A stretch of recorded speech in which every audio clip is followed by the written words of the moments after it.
I always believed my marriage was unshakable. Gabrielle and I had spent 10 years together, wrapped in a routine that, while occasionally mundane, provided us with comfort and security. That all shifted the day when I decided to learn how to swim. I had always wanted to learn swim, but never found the time. Finally, I signed up at the local sports club and met Joshua, the new swim instructor, and, to my surprise, my husband's nephew.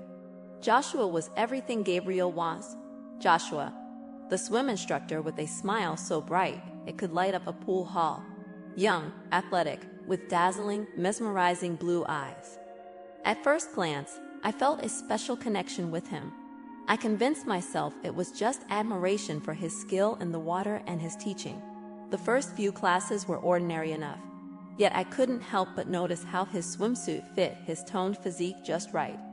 It was natural to find attractive men, I told myself. It had no deeper significance. However, my need for our poolside encounters grew stronger as the weeks went by. During one of our flotation technique sessions, Joshua leaned in closer than normal to help me straighten up. The sensation of his strong hands on my waist and back sent thrills down my spine. Even though it was a light touch, we were both startled for a second by the sudden burst of electricity that had passed through our bodies. The frequency of the accidents increased from that point forward. Legs brushing when one swims, a hand that took a second longer than necessary to help me out of the pool, glances that lasted longer than appropriate. Little by little, a passion I hadn't felt in years began to burn within me. Class sizes had grown too large. I requested private lessons with Joshua, claiming that I wanted to progress more quickly. We started our nightly sessions when the club was almost deserted, and he consented without hesitation. The first of those classes stands out in my mind. The night air was chilly, but the water was warm. Joshua was teaching me to refine my crawl technique. As he led me across the pool, our bodies remained fused. I turned around to confront him with a question once, and our faces were almost touching. I can't tell if he or I was the one who stepped forward initially. Our lips met in a sudden, passionate way in love, as if centuries of restraint had disappeared. His hands explored my body underwater. Elements I had long since forgotten were reawakened as his hands explored my entire aquatic body. We intensified our kiss. More than just swimming techniques, Joshua taught me a lot that night. Even though we knew it was improper, we investigated our emotions with a sense of almost desperate eagerness. Although I am powerless to stop, every touch, suppressed sound, and tremor of pleasure were magnified by the water. I felt a sinking feeling of remorse as we climbed out of the pool, exhausted but satisfied. Although I felt more alive than before, I had cheated on my husband, who had promised to love me forever. Emotions were all over the place throughout the following few days. On the one hand, staring into Gabrielle's eyes brought a pang of guilt. On the flip side, Joshua kept popping into my head, his palms and all of his love. How he had affected my emotions. I tried to convince myself that the way he made me feel was a mistake, a one-time slip, but I was only fooling myself. Until we got in the water during our second individual class, I was unable to control my excitement. Joshua was the one who stepped up to the plate this time, pressing himself against the pool's edge and planting a passionate kiss on my neck that left me gasping for air. As his skilled fingers explored every side of the love of garden, they uncovered pleasure areas I never knew existed. I said, "This is wrong." "Sure, I am aware." He replied without pausing, acknowledging that it is indeed quite satisfying, and he was right. As I savored the experience, I felt fully alive. Lost in the beauty of the moment, time stood still with each tender touch, gentle kiss, and graceful movement. Joshua and I were fully present, our connection deepening with every step. As we moved in harmony on the lake's serene waters, the world around us melted away, leaving only the two of us, immersed in a beautiful, passionate waltz. We started to meet more frequently and with more risk. The pool was no longer sufficient for us. From the locker rooms to the sauna, and even Joshua's office, we checked it all out. Our clandestine sessions were even more exciting because of the constant fear of being detected. Yet the weight of shame increased with the passing of time. Seeing Gabrielle upon my return home was like having a neon sign that read, "In feel," spelled out above my head. He didn't suspect anything, of course. He was pleased that I had discovered an activity that I was so passionate about. If only he understood the actual depth of that passion. My narrative is not yet over. Please consider subscribing to the channel. Thank you. And now back to the story. One night, after a very intense session with Joshua, I returned home to find Gabriel waiting for me with a romantic supper. He had made my favorite food and arranged candles throughout the living room. I felt like the world's worst person. "I love you, Victoria," he told me as we ate dinner. "I'm extremely proud of you and how hard you work at swimming. Joshua calls you his best student." I nearly choked on my wine. Did Joshua tell her about me? What may he have said to her?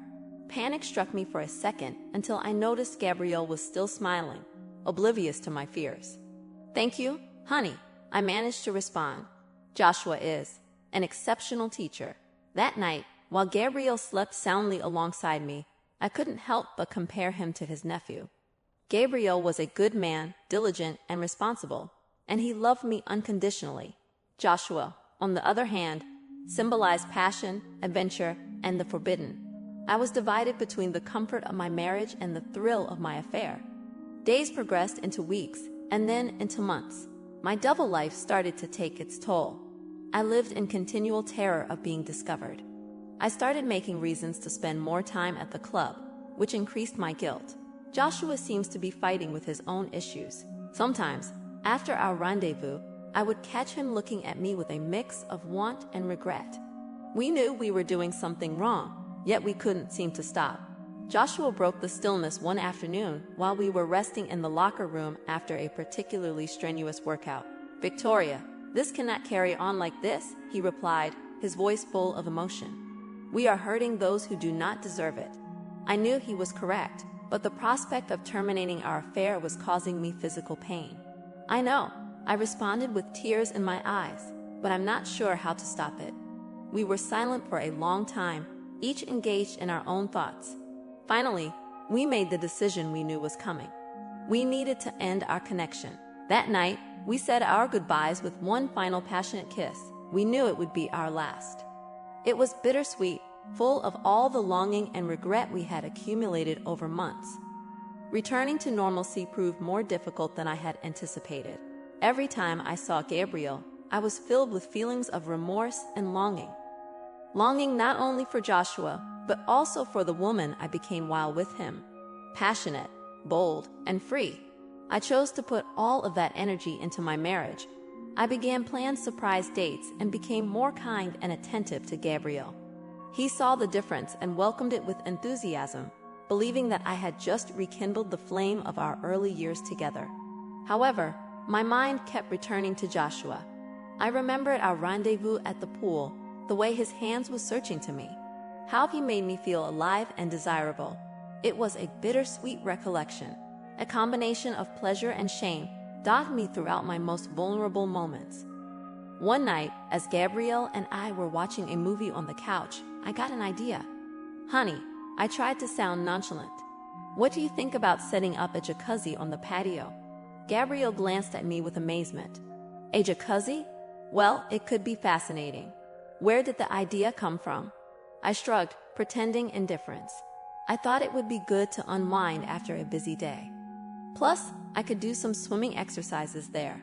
I noticed a glimmer of joy in her eyes. "I like the sound of that," he whispered, drawing me closer to him. "We may arrange our own private swimming lessons." I felt a shudder run down my spine. If only he knew. But I just smiled and nodded. "Exactly," I said, kissing him softly. As Gabrielle began to talk eagerly about the technical aspects of installing a jacuzzi, I became lost in contemplation. I realized this offer was an attempt to preserve the memory of my aquatic exploits with Joshua. It was my method of retaining a small part of that forbidden passion, but this time, inside the boundaries of my marriage. I wondered if I could ever forget Joshua, if I could ever stop comparing Gabriel to him. A part of me hoped I would, that the memories would fade over time, and I'd be able to return to being the devoted, happy wife I was.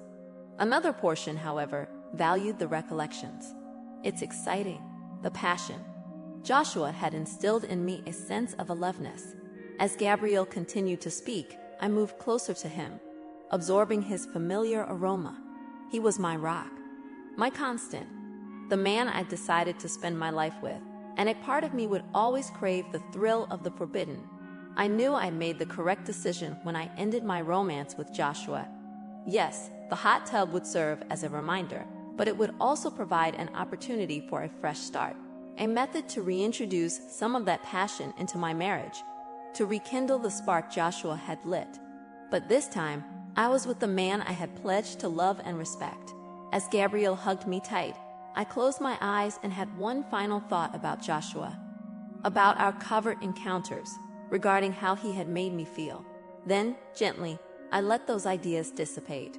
Like ripples in a pool, the future was unknown.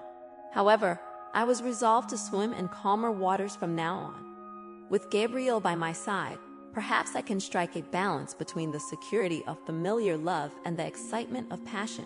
And who knows? Maybe our own hot tub sessions will surprise me.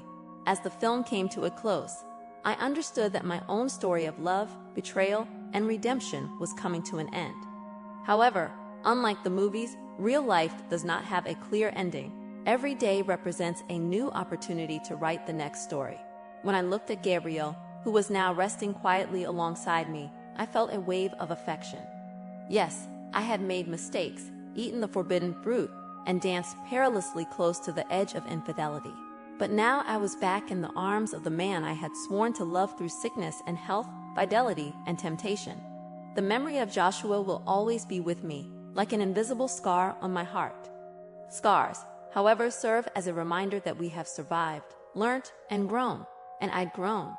I was no longer the Victoria who had entered that pool months ago, innocent and dissatisfied with her marital life. I was a stronger Victoria, more aware of her desires and limitations. As I softly stroked Gabriel's hair, I thought about all the couples in similar situations. How many people battle daily with temptation? How many succumb? How many people manage to resist? I understood there were no simple answers, and that each narrative was unique and intricate. The sound of rain gently tapping against the window jolted me out of my thoughts. I stood up slowly so as not to startle Gabriel and walked over to peek outside. Raindrops trickled down the glass, generating little rivulets that resembled ripples in a lake. I smiled wistfully, but the stinging agony that had previously accompanied those recollections was gone. I returned to the couch and nestled up next to Gabriel, who mumbled something nonsensical in his sleep before wrapping his arm around me. At that moment, I was filled with gratitude. Despite my flaws and weaknesses, I still had this: a home, a man who loved me wholeheartedly. Thanks for watching, and don't forget to liking and subscribing.